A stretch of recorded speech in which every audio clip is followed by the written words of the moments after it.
Oke, kita lanjutkan. Di program terakhir tadi, ini ya, jika ada lebih dari dua kondisi.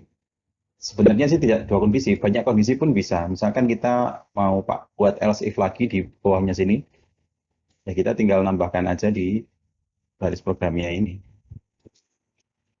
Jalan gini. Nah, bisa sebanyak terserah. Ada berapa kondisi, ya. Terus else ini apa harus dipakai? Tidak harus. Jadi kalau else-nya dipakai juga boleh.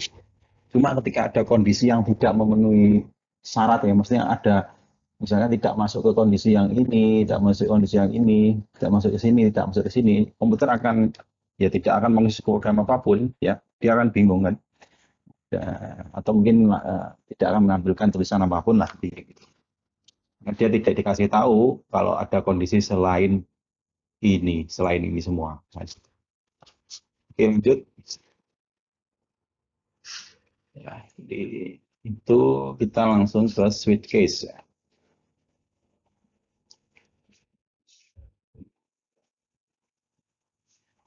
Oke, langsung ke switch aja.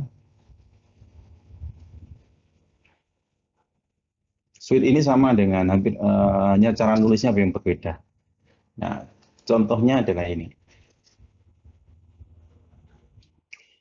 Nah, jika saya punya variabel D, isinya adalah nilai 4. Ya. Oke. Kemudian kita uh, buat pakai program switch ya. Caranya dengan switch D, jadi D-nya dimasukkan ke sini. Jika dia akan menyeleksi ya, jika nilainya D-nya ini diganti jadi 1, dia akan mengeksekusi baris kode yang ini.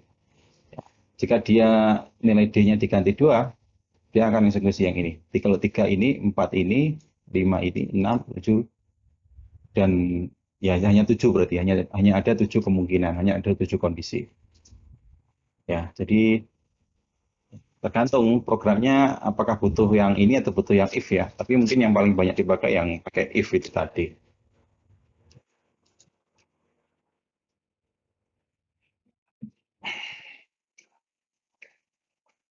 Oke, nah sekarang kita lanjut ke while loop. While loop ini sangat penting ya. Jadi komputer itu bisa mengerjakan pekerjaan yang apa ya, yang berulang sampai ribuan kali, jutaan kali ya. Ya, yang membedakan dengan manusia ya ini, manusia ada ketika disuruh menghitung berulang kali sampai jutaan kali gitu, dia tidak akan mungkin, pasti ada faktor kelelahan gitu. Dan selain itu faktor apa? Tidak lagi teliti ya kalau sudah lelah. Nah, ini yang membedakan lah komputer ya dengan komputer.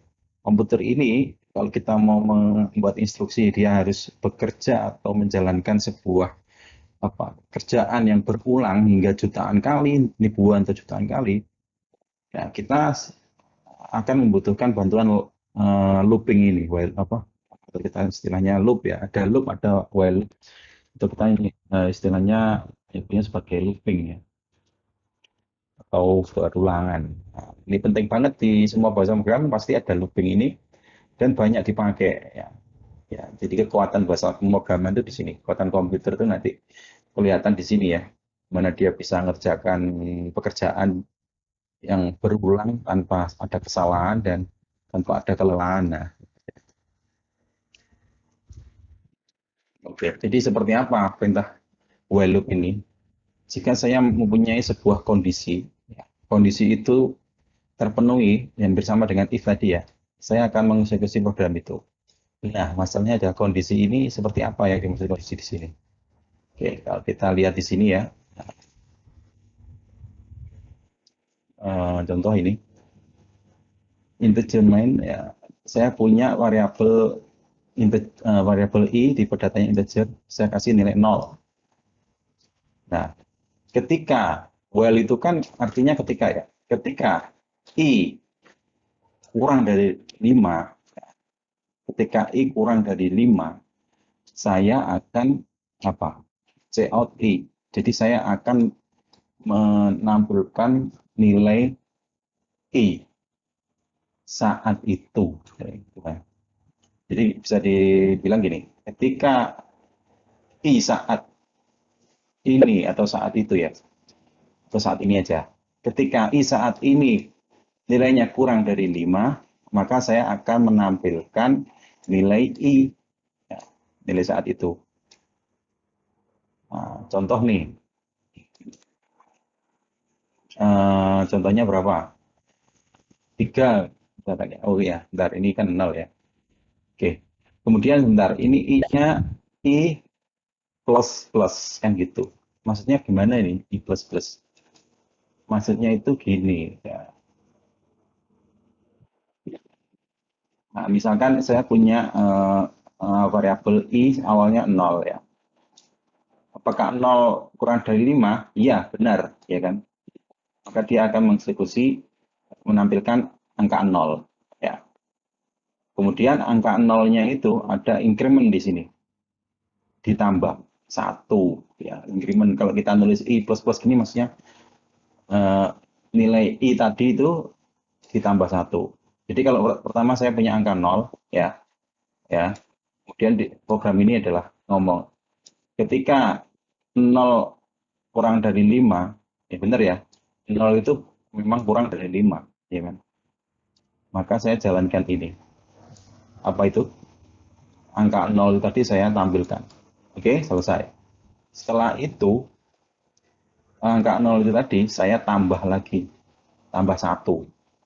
Oke, berarti kan apa namanya? I-nya nilainya jadi berapa? Jadi 1 ya. Nah, jadi 1. 0 ditambah 1 kan 1. Kemudian apakah 1 kurang dari 5? Ya, jadi dia itu programnya balik lagi ke atas ini. Jadi muter gitu. Jadi ini muter apa muter terus gini. Apa 0 ditambah 1 kan 1 ya.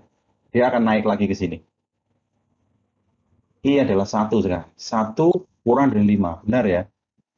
Iya, emang benar. 1 itu kurang dari 5 kan gitu. Maka dia akan mendisplaykan atau menampilkan tulisan I saat itu. I-nya berapa? 1. Ya, kemudian baris berikutnya 1 ditambah 1. Berarti berapa? 2. Naik lagi ke sini 2. Apakah 2 kurang dari 5? Iya. Kemudian 2 ditampilkan. Makanya ini kan 2. Ya. Kemudian 2 diapakan? 2 ditambah 1 lagi. Berarti kan 3. 3 naik ke sini. Ya, 3 kurang dari 5. Iya benar. Berarti tampilkan angka 3. Ya. Kemudian 3 ditambah 1 berapa? 4. Apakah 4 kurang dari 5? Iya benar. Ya kan? 4 memang kurang dari 5. Tampilkan angka 4. Kan gitu. Nah, sekarang kan kemudian kan 4 ditambah 1, ya kan? Hasilnya kan 5. Kemudian naik lagi. Apakah 5 kurang dari 5? Nah, ini pertanyaannya. Apakah 5 kurang dari 5? Tentu saja tidak kan? 5 itu ya 5 ya. Kalau kurang dari sama dengan ya benar. Tapi kalau kurang dari kayak gini ya tidak kan gitu. Jadi jawabannya jadi di sini dia jadi false, tidak lagi true. Makanya programnya dihentikan. Ya, programnya berhenti. Jadi dia akan selalu ngecek kondisi ini. Apakah I-nya itu kurang dari 5? Jadi terakhir kan nilainya berarti 4 kan? Jika dia dikasih nilai 5, dia akan berhenti. Makanya di sini tulisannya yang didisplaykan di sini, yang di checkout-nya ini, itu hasilkan nilai enggak 0, 1, 2, 3, 4. 5-nya enggak, karena 5-nya sudah berhenti. Kenapa berhenti? Karena ada kondisi ini, dia harus kondisinya itu harus kurang dari 5.